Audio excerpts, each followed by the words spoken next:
नमस्कार प्यारे साथियों, मैं डीडी सर आप सभी लोगों का मैथ की दुनिया 0 में वेलकम करता हूं। आशा करता हूं भाई कि आप सभी लोग मस्त होंगे, जबरदस्त होंगे, जिंदाबाद होंगे और अपनी पढ़ाई भी अच्छे से कर रहे होंगे। तो प्यारे साथियों, हम लोगों ने काफ़ी दिनों से कुछ वीडियो अपलोड नहीं कर पाया था क्योंकि 15 अगस्त आ गया था, फिर 26 जनवरी, 15 अगस्त था, फिर रक्षाबंधन था। इस वजह से वीडियो अपलोड नहीं हो पा रहा था, इसलिए मैं आप लोगों से माफ़ी भी चाहूँगा।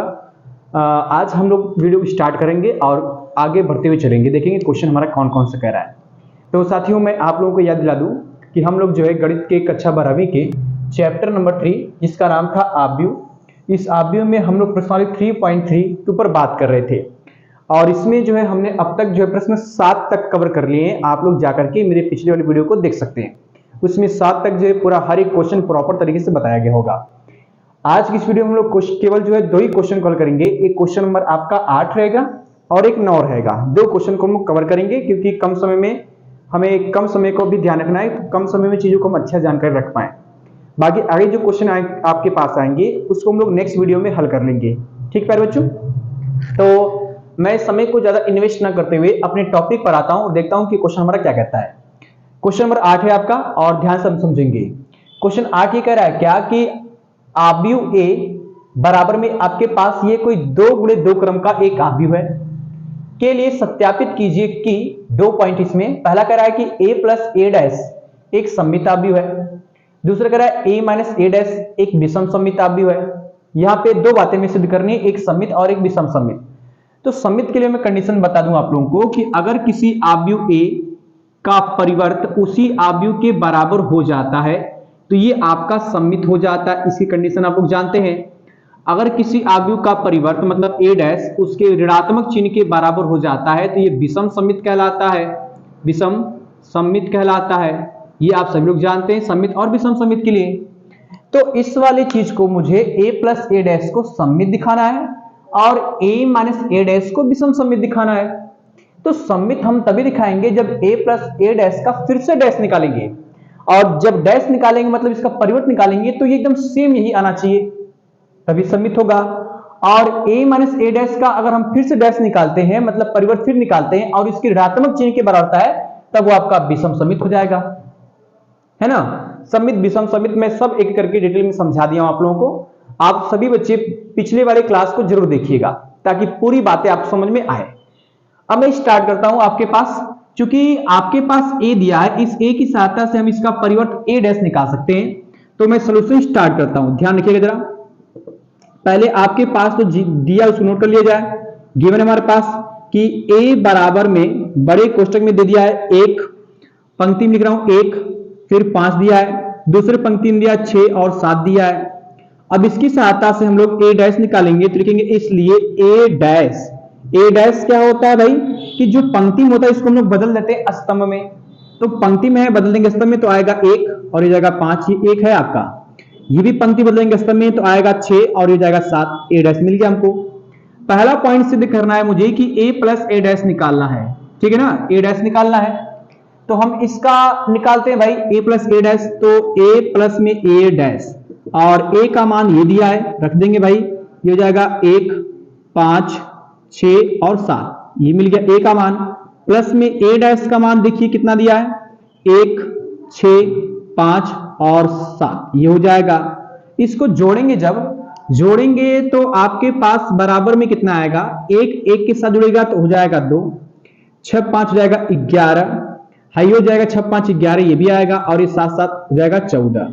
तो हमको मिल गया a प्लस ए डैश। अब अगर इसी a प्लस ए डैश का फिर से डैश निकाला जाए, है ना, तो भाई a प्लस ए डैश का फिर से डैश निकालने पर एकदम सेम यही आना चाहिए, तभी वो सममित होगा, है ना। देखते हैं, निकाल के चेक करते हैं। ये आप निकालेंगे a प्लस ए डैश का होल डैश निकालेंगे तो लिखेंगे यहां पर a प्लस ए डैश का होल डैश। अब a प्लस ए डैश का होल डैश निकालते हैं, जो पंक्ति में है इसको बदल देंगे स्तंभ में। तो भैया बदलेंगे स्तंभ में तो कितना आएगा आपके पास, ये हो जाएगा 2, यहां पर आएगा 11, फिर आएगा 11 और यहां पर जाएगा 14। देख रहे हैं क्या कि a प्लस ए डैश का जो मान था वही मान a प्लस डैश का होल डैश का मान आ गया। आज जब दोनों का मान समान है तो हम कहेंगे क्या, ध्यान देंगे, लिखेंगे यहां पर क्या कि इसलिए लिखेंगे यहां पर कि a प्लस ए डैश का होल डैश बराबर हो गया a प्लस ए डैश, है ना। आज जब जो है ऐसी शर्त हमको मिल जाए कहीं पर, तो हम ये कहेंगे कि आपका a प्लस ए डैश सममित है। ठीक है, तो मैं लिख दे रहा हूं यहां पर, क्या यहां पर लिख दे रहा हूं, इस चीज को यहीं पर लिख दे रहा हूं कि अतः a प्लस ए डैश एक सममित आव्यूह है, एक सममित आव्यूह है। ठीक है, एक सममित आव्यूह है। तो हमने पहला पॉइंट तो क्लियर कर लिया। अब उसी तरह से क्वेश्चन नंबर सेकंड की जब बात करेंगे तो a माइनस ए डैश निकालेंगे, चूंकि a है और यहां पर a डैश है, तो a में से a डैश घटा के देख लेते हैं भाई क्या आ रहा है हमको। ठीक है ना, घटाते हैं। इसको मैं मिटा रहा हूं क्योंकि आप समझ भी हो आगे होगा आप लोगों को। पॉइंट नंबर सेकंड की बात मैं यहां कर रहा हूं भाई, और पॉइंट नंबर सेकंड में निकालेंगे a माइनस में a डैश, यही निकालना हमको है। निकालेंगे तो a में से a डैश घटाएंगे, a में से एक घटेगा तो लिख दे रहा हूं, पहले a का मान लिख दे रहा हूं यहां पर। एक का मान दिया a, कैपिटल A का मान ये दिया है 1, फिर दिया है 5, दूसरी पंक्ति में दिया है 6 और दिया है 7। अब इसमें से घटाना है a डैश वाले मान को। a डैश का मान आपके पास ये दिया है 1, ये 6 और यहां पर आएगा 5 और ये जाएगा 7। घटा के चेक करते हैं भाई, घटाएंगे तो आएगा आपके पास a माइनस ए डैश बराबर घटाने पर कितना आएगा, 1 में से 1 जाएगा तो बचेगा आपका 0, 5 में से 6 बचेगा आपका -1, हाई बचेगा आपका 1, यहां पर आएगा आपका 0। तो इतना तो हमको मिल गया a माइनस ए डैश। अब इसी a माइनस ए डैश का फिर से डैश निकालते हैं, है ना, चेक करते हैं भाई। तो लिख रहा हूं मैं यहां पर, इसलिए क्या, इसलिए आएगा a माइनस ए डैश का फिर से डैश निकालेंगे। निकालेंगे तो भैया इस वाले को बदलेंगे स्तंभ में, तो आएगा 0 -1, यहां पे हो जाएगा आपका 1 और ये हो जाएगा 0। हम देख क्या रहे हैं, देख ये रहे हैं कि इसमें से अगर माइनस को कॉमन करेंगे तो ये तो आपका प्लस जाएगा, ये हो जाएगा माइनस, है ना। तो माइनस को कॉमन कर लिया जाए, माइनस में आएगा आपके पास बड़े कोष्टक में 0 -1 और ये 1 हो जाएगा 0। माइनस को कॉमन करने पर जो प्लस होता है वो नेगेटिव हो जाता है और जो नेगेटिव था वो पॉजिटिव हो जाता है।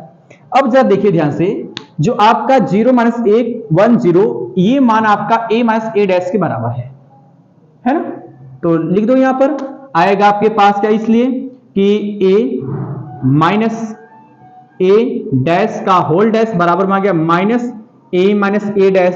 और मैंने आपसे कहा था क्या कि अगर किसी आव्यूह का परिवर्त उसके ऋणात्मक चिन्ह के बराबर हो जाता है उसे हम विषम सममित कहते हैं। तो ये तो आपका विषम सममित की कंडीशन आ गई हमारे पास। लिखेंगे लास्ट में क्या, अतः a माइनस ए डैश एक विषम सममित आव्यूह है, विषम सममित आव्यूह है। ठीक है, इतना लिख के छोड़ देंगे, आपको पूरा एकदम सिस्टमैटिक तरीके से हल हो जाएगा। तो क्वेश्चन नंबर 8 तो बहुत इजी था, हमने इसको हल भी कर लिया। अब प्यारे साथी हम लोग क्वेश्चन नंबर जो है 9 की ओर बढ़ेंगे और देखेंगे क्वेश्चन नंबर 9 क्या रहेगा। और हाँ, याद रखिएगा कि क्वेश्चन नंबर 9 हमारा इस वीडियो का अंतिम क्वेश्चन रहेगा, क्योंकि हमने पहले बता दिया था कि इस वीडियो में हम लोग को ये 2 क्वेश्चन को सॉल्व करेंगे, एक 8 और एक 9। तो 8 तो यहां पर मैंने सॉल्व कर दिया, आप इसको देख करके या वीडियो को रोक करके स्क्रीनशॉट ले सकते हैं।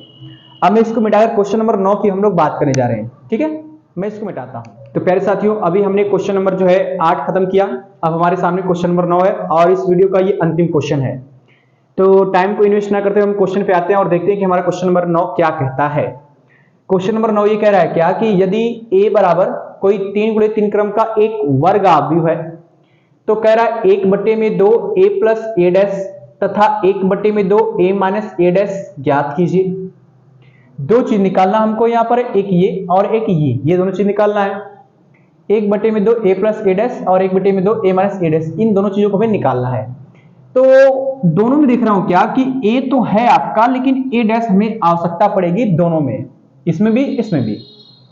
तो a डैश में निकाल ले रहा हूं पहले, ठीक है ना। निकालते हैं, यहां पर है सॉल्यूशन में स्टार्ट कर रहा हूं और पहले आपके पास जो दिया उसको लिख लेते हैं हम लोग। क्या कि दिया है हमारे पास, दिया है आव्यूह a दिया है, और आव्यूह a दिया है तो ये दिया है आपका पहले वाली पंक्ति में दिया है 0 दिया है, a है और ये b है। फिर दिया है दूसरी पंक्ति -a 0c 0c दिया है। तीसरी पंक्ति में दिया है -b माइनस सी और 0 दिया है, ये तो ए मिल गया। अब इसी की सहायता से ए डैश निकालेंगे। ए डैश आपका परिवर्ताव्य होता है, ठीक है ना। तो परिवर्ताव्य निकालेंगे, आएगा ए डैश, ऐसे कामा लगाता हूं यहां पर, ए डैश बराबर बड़े कोष्टक में कितना आएगा, पंक्ति बदलेंगे स्तंभ में तो आएगा 0 ए और बी हो जाएगा। पंक्ति बदलेंगे स्तंभ में तो आएगा माइनस ए 0 सी हो जाएगा। पंक्ति बदलेंगे स्तंभ में तो आएगा आपका माइनस बी, फिर माइनस सी और ये हो जाएगा 0। ये हमको मिल गया ए डैश, दोनों हमने निकाल लिया है। अब चूंकि मुझे क्या करना है कि a प्लस ए डैश निकालना है और a माइनस ए डैश निकालना है, तो एक बार हम इन दोनों को जोड़ दें और एक बार इन दोनों को घटा दें, दोनों काम हो जाएगा एक साथ। तो पहले मैं जोड़ देता हूं, जोड़ेंगे तो आएगा a प्लस ए डैश, जोड़ता हूं भाई, तो जोड़ना है तो इन दोनों को जोड़ना है। आज 0 में 0 जुड़ेगा तो आपका 0 ही आएगा, प्लस ए माइनस ए जुड़ेगा तो आपका ये भी 0 हो जाएगा, ये भी 0 हो जाएगा। भाई मुझे लग रहा है सब 0 आएगा क्या, हाँ सभी 0 आएगा। माइनस ए प्लस ए जुड़ेगा तो ये भी आपका 0 आएगा, ए 0 0 तो ये भी 0 आएगा, ये जुड़ेगा तो ये भी 0 ही आएगा, सब 0 आएगा, 0 0 0, ठीक है ना। और इसी में a प्लस ए डैश में 1/2 से मल्टीप्लाई भी कर दिया जाए तब भी 0 ही आएगा आपका। मतलब हम लोग ये टोटली कह सकते हैं क्या कि 1/2 आपको मिलेगा a प्लस ए डैश बराबर में आपका पूरा का पूरा 0 ही आएगा, 0 0 0 0 0 0 0 0 0, हमको ये मिल गया। क्योंकि हमको ही निकालना था, हमारा पहला आंसर ये हो गया। अब दूसरा हमें क्या करना है कि घटाना है, तो मैं घटा दे रहा हूं यहां पर डायरेक्टली, थोड़ा सा मैं इसको ऐसे सही कर रहा हूं, घटा रहे हैं भाई, तो आएगा a माइनस में जाएगा ए डैश बराबर, अब a में से ए डैश घटाना है। घटाने का मतलब ये होता है कि अंदर चिन्ह बदल जाएंगे, तो 0 में से 0 हटाएंगे तो 0 ही आएगा आपका। उसके बाद इस a में से माइनस ए घटाएंगे तो माइनस माइनस प्लस जाएगा, a और a में हो जाएगा 2a हो जाएगा, तो आएगा 2a। उसी प्रकार ये वाला भी जुड़ जाएगा तो आएगा 2b हो जाएगा। 0 सॉरी यहाँ पर a है, यहाँ पर माइनस a है, तो कहने का मतलब ये कि माइनस a यहाँ पे हो जाएगा घटाने पर, और उसको माइनस से दिया तो ये आपके पास आएगा माइनस में 2a होगा, ये 0 जाएगा, माइनस सी है तो माइनस माइनस प्लस जाएगा आपका, ये आएगा 2c हो जाएगा। उसके बाद ये माइनस बी दिया, यहाँ भी ये बी दिया है, घटाएंगे तो आएगा माइनस बी हो जाएगा, माइनस 2b होगा, और ये हो जाएगा माइनस में 2c हो जाएगा, और ये 0 0 0 जाएगा, आपका 0 आ गया। चलिए भाई मैंने निकाल लिया। अब इसी में प्यारे साथी क्या करना है, इस a माइनस ए डैश में 1/2 से मल्टीप्लाई करना है, इसमें भी करना पड़ेगा। तो मैं लिख रहा हूं यहां पर क्या, इसलिए 1/2 a माइनस में ए डैश बराबर में आएगा 1/2, फिर बड़े कोष्टक में आएगा आपके पास 0 2a 2b, यहां पर आएगा माइनस में 2a 0 और 2c। उसके बाद फिर आपके पास आएगा माइनस में 2b, माइनस में फिर आएगा 2c और हो जाएगा 0। ये हमको मिल गया है। 2 का मल्टीप्लाई करेंगे तो 0 तो कोई फर्क नहीं पड़ेगा, लेकिन 2 से 2 ये सब कट जाएंगे आपके। आज जब कटेंगे तब आपके पास आएगा 1/2 a माइनस ए डैश बराबर हो जाएगा बड़े कोष्टक में कितना आएगा कटने के बाद 0 a b, फिर आएगा माइनस a 0 और c, फिर आएगा माइनस b और ये हो जाएगा माइनस c और ये हो जाएगा 0। तो हमको तो प्रॉपर तरीके से ही तो निकालना था ना, निकाल लिया मैंने। अब आप लोग इसको बढ़िया से स्क्रीनशॉट ले सकते हैं क्योंकि बड़ा जबरदस्त क्वेश्चन था ये, है ना, काफी समय कम भी लगा है इसमें, मजेदार तरीके से इसको लगा सकते हैं। फिर भी कोई समस्या रहेगी तो आप हमारे कमेंट बॉक्स में जरूर लिख दीजिएगा। मैं साथ ही अब अगले क्वेश्चन को अगले वीडियो में बनाऊंगा ताकि हम लोग कंटिन्यू प्रॉपर तरीके से पढ़ते रहें, ठीक है ना। तो मिलते हैं अगले वीडियो में, तब तक आप सभी बच्चे हमारे चैनल को शेयर करें, लाइक करें, कमेंट करें, और जो बच्चे मेरे चैनल पे नए आए हैं उस चैनल को सब्सक्राइब जरूर करें। Thank you for the watching this video and जय हिंद।